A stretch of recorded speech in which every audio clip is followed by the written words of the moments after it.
Hello नमस्कार दोस्तों, जैसा कि सीटेट पेपर 2 का आप देख ही रहे हो, रिजल्ट कितना कम आ रहा है। आखिर गलतियां कहां हो रही, अभ्यर्थी से क्यों गलती हो रही है, क्यों मैराथन पर डिपेंड होकर के गलतियां कर रहा है अभ्यर्थी।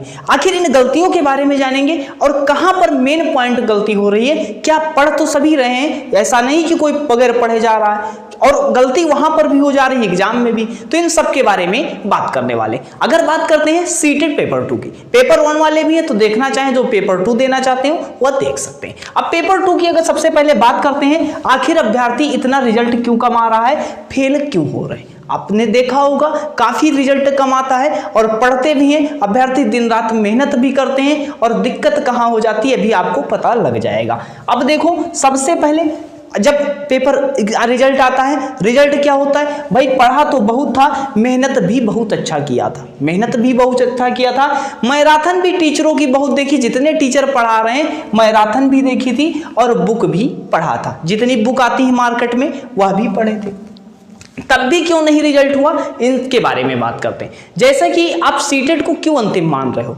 क्योंकि सीटेट के बाद अगर आप एसएसटी से पेपर देने जा रहे हो तो आप बीपीएससी हो या किसी शिक्षक भर्ती, किसी राज्य शिक्षक भर्ती का एग्जाम दोगे तो आपको एनसीईआरटी अब पढ़ना पड़ेगा। वो जमाना चला गया जब आप सीटेट एक रात को रिव्यू देखने के बाद वही टॉपिक आ जाते थे और आप पढ़ करके पास हो जाते थे। वो अब जमाना जा चुका है। अब क्या है, पूरा ये चीजें जो हैं, अब मैराथन वाला काम खत्म है कि एसएसटी की मैराथन देख लोगे हो जाएगा। लेकिन यहां पर हम इसके बारे में बात करेंगे, क्या आप कर सकते हो। देखो, सबसे पहले सीटेट को अंतिम आपको नहीं मानना है। सीटेट आपका बेस ही है, जैसे ए अंडरस्टैंडिंग लेवल होता है, अभी यूपी टेट अगर पेपर होता तो मेमोरी लेवल पे। जैसा कि सीटेट पेपर 2 में 150 क्वेश्चन आते हैं, 150 में अगर 75 क्वेश्चन कंटेंट के, 75 क्वेश्चन शिक्षा शास्त्र के आते हैं, पेडागोजी इसको बोलते हैं। अगर इसमें बात करते हैं जो सोशल मैथ और साइंस वालों का, लेकिन सोशल साइंस में 40 क्वेश्चन जो होगा क्या होगा, कंटेंट का होगा एसएसटी का, 20 क्वेश्चन पेडागोजी होगा और 30 क्वेश्चन जो हिंदी होता है, संस्कृत होता है और इंग्लिश होता है आता है।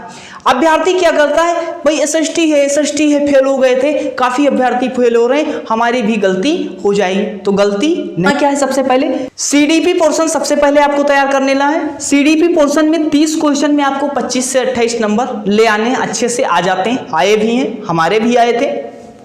हिंदी में 25 से 28 नंबर ला सकते हो। संस्कृत या इंग्लिश होता है, इसमें हम ज्यादा नहीं कह सकते क्योंकि 15 से 20 नंबर आप ला सकते हो, 15 से 22 के बीच आप नंबर यहाँ पर ला सकते हो। कभी कभी पैराग्राफ टफ आ जाता है तो उसको पढ़ने में, उसमें आंसर देने में दिक्कत होती है। तो अगर हम मानते हैं सर इसमें 25 का एवरेज अगर मान लेते हैं तो लगभग 75 के पास, 70 के आसपास हम पहुंच जाएंगे। अगर 70 पहुंच जाते हो तो जनरल के लिए क्वालिफाइंग कितने होता है, 90 मार्क्स का होता है और 20 क्वेश्चन एसएसटी का पेडागोजी आता है, अगर उसको सही से पढ़ लो।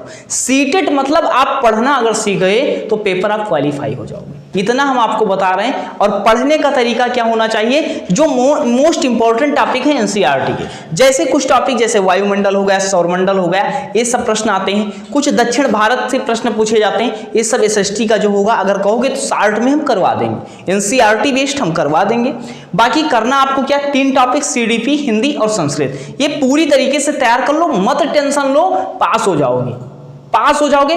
पेपर में एक गलती और मत करना, गलती हुई होगी अगर पेपर में फेल हुए होगे तो आपको बता रहे हैं क्या गलती हुई हो आपकी। आप गए होगे पेपर में, देखा होगा, सबसे पहले जो नहीं जानते हो, एक स्वाभाविक सी बात है कि जो नहीं जानते हो वह सबसे पहले हम पढ़ते हैं, जो नहीं जानते वह सबसे पहले पढ़ते हैं। तो सबसे पहले एसएसटी देखा होगा, माइंड क्या हुआ, माइंड सोचा आप तो फेल हो गए, तो उसी में जो जान रहे थे वह भी गलतियां होती हैं। तो ऐसी गलतियां नहीं करनी है आपको। सबसे पहले सीडीपी करना है पेपर में, फिर हिंदी करना है, फिर संस्कृत या इंग्लिश करना है। तो ये चीजें करोगे, फिर उसके बाद एसएसटी का पेडागोजी कर डालो और एसएसटी कर डालो, आप क्वालिफाई हो जाओगे, 90+ मार्क्स ऑटोमेटिक आपका आ जाएगा। अब इन सब की प्रिपरेशन कैसे करनी चाहिए हम नेक्स्ट टॉपिक में, नेक्स्ट सेशन में बता देंगे। आप हमारी जानकारी से कितना संतुष्ट हो जरूर बताइएगा। अगर कोई क्लास चाहते हैं तो कमेंट सेक्शन में बताइएगा। फिलहाल यहीं तक रखते हैं, उम्मीद है आशा जितना बताए समझ में आया होगा। मिलते हैं नेक्स्ट सेशन में, धन्यवाद।